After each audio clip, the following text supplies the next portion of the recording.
मोहतरम नाज़रीन आदाब, जी टुडे न्यूज़ में आप सभी का खैर मक़दम है। रेत की बड़े पैमाने पर स्मगलिंग। बोधन में कंस्ट्रक्शन के नाम पर रेत की गैर मजाज तरीके से मुंतकिली उरूज पर है। रेत को बड़े पैमाने पर जेसीबी व मशीनों से खुदवाइयाँ करके निकासी की जा रही है।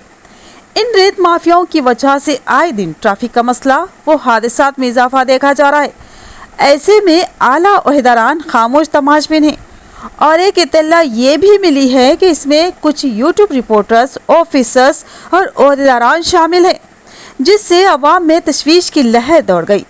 आज बोधन एमएलए सुदर्शन रेड्डी का दौरा कलदुर्गी और सुनकिनी था। इस दौरे के दौरान उन्हें रेत से लदी हुई गाड़ियां रोड पर रुकी हुई नजर आई, जिस पर उन्होंने गाड़ियों के रुकने की वजह दरियाफ्त की और कहा कि एमआरओ की परमिशन है तो फिर गाड़ियों को क्यों रोका गया है। तब उन्हें पता चला कि ये गाड़ियां गैर मजाज तौर पर चलाई जा रही है और इन गाड़ियों को चलाने में कुछ यूट्यूब रिपोर्टर्स, ऑफिसर्स और ओहदेदारान शामिल हैं, जिसको रूरल सीआई नागराज ने रोका।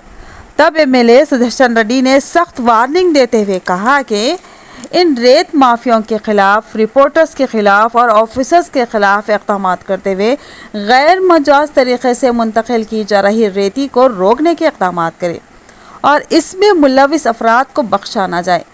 और आवाम का भी यही मानना है कि गैर मजाज तरीके से जो रेती की निकासी की जा रही है, इस पर ज़िला कलेक्टर और आला ऑफिसर जल्द से जल्द कार्रवाई करे और इनके खिलाफ कानूनी कार्रवाई करते हुए इनकी लगाम कसी जाए।